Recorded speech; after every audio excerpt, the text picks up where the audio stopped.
Here at Chat Sports, we push out the latest NBA news and rumors on our main Chat Sports YouTube channel, but we also have team-specific channels as we continue to grow here at Chat Sports. Lakers Report just surpassed 36,000 subscribers. You can subscribe by going to youtube.com/LakersTV. Warriors Today is getting closer and closer to 18,000 subscribers.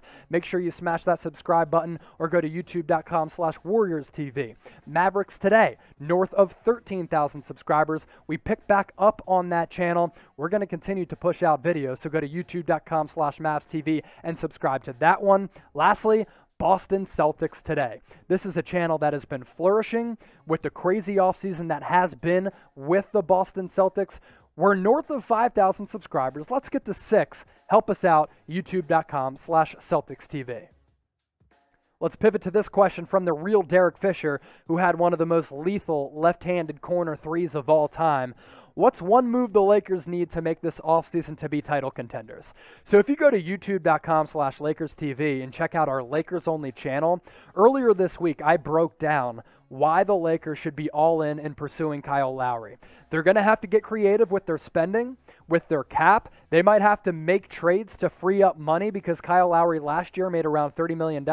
He's going to be a free agent. I don't think he demands that much money, but I would make a move like that because Lowry, even though he's 35 years old, is a win-now player, still playing like an all-star. I think that could help them compete for a championship this upcoming season. Joel McLaughlin with this question. What team would fit Kyle Lowry next season? I'm looking at the Boston Celtics. I'm looking at the Los Angeles Lakers. And I'm looking at the New York Knicks. I think those are the 3 top teams that could be suitors for Kyle Lowry on the free agent market this season. Knicks really need a point guard. So too do the Celtics after trading away Kemba Walker. They would also have to free up cap space as well. Lakers in that same boat of having to get creative with their spending. But I think Kyle Lowry on those 3 teams could really help push them over the top. Let's get to this question from Ryan Johnson. Do you think the Lakers regret not getting Lowry at the deadline?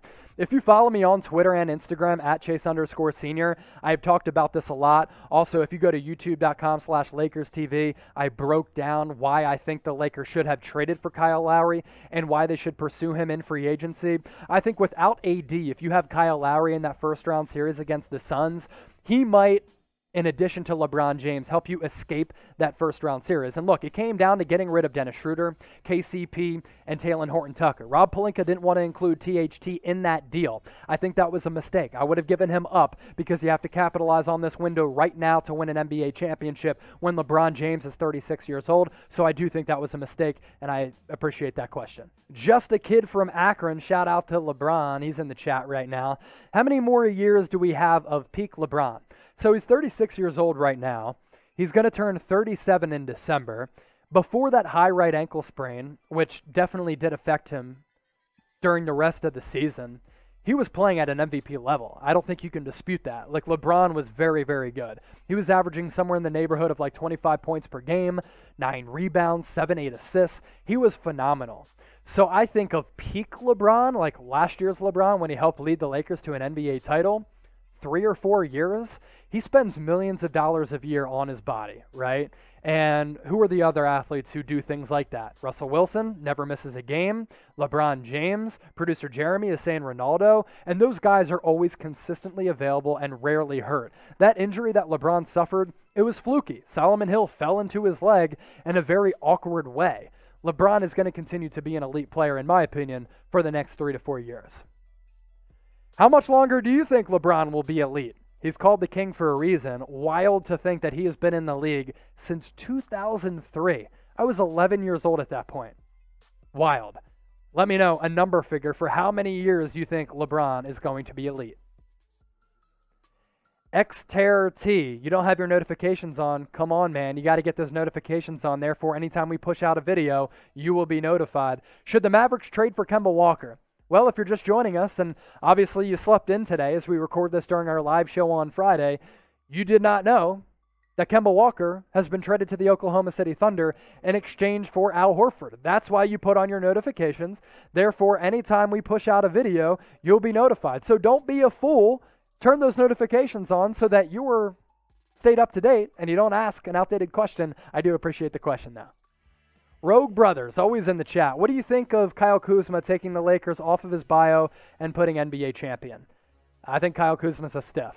He's making $13 million over the next couple of years. Lakers don't have a lot of money to spend. In terms of assets and prime trade candidates, I would look to get off of Kyle Kuzma ASAP.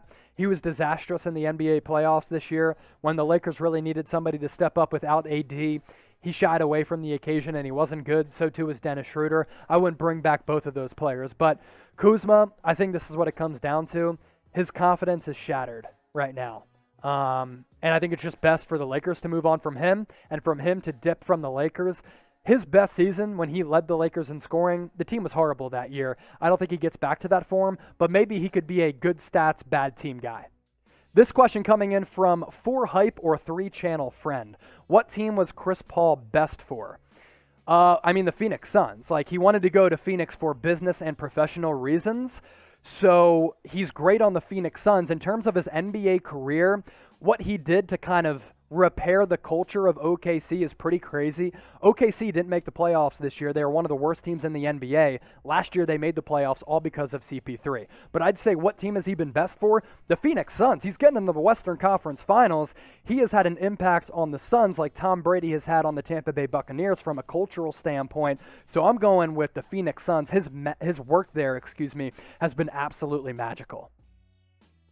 Get to this question. Do the Sixers have a chance to trade for Damian Lillard? If Damian Lillard comes out and demands a trade out of Portland, the Sixers are one of the few teams in the NBA who have player assets to give up to bring back Damian Lillard. They could include Ben Simmons in a deal, as well as Tyrese Maxey, maybe even Matisse Thybulle, and future draft picks. So when you look at all of the teams across the NBA who could give up something for Damian Lillard, there are only a few. If the Boston Celtics want to give up like a Jaylen Brown for Damian Lillard, maybe that happens. I don't think they do so. Sixers certainly have a good shot. If you want to talk ball, talk hoops, talk NBA, and chop it up with me, or you didn't get your question answered on today's live show, be sure to hit me up, give me a follow on Twitter and Instagram at Chase_Senior. I made it very easy for all of you, simply. It is the same handle on both social media platforms. Give me a like, a follow. My DMs are open right now. Hit me up, and let's talk some ball. Also, make sure you're subscribed to our main Chat Sports YouTube channel, because here on NBA Now, we go live every single Friday, 4 o'clock Eastern, 1 o'clock Pacific, bringing you the latest news and rumors around the NBA. On today's live show, we gave you our latest NBA mock draft. We did 2 mailbags. Basically, anything that happens across the entire NBA, we will go live and talk about it. So subscribe by going to youtube.com/chatsportstv and turn on those notifications. Therefore, anytime we push out a video, anytime we go live, you will be notified.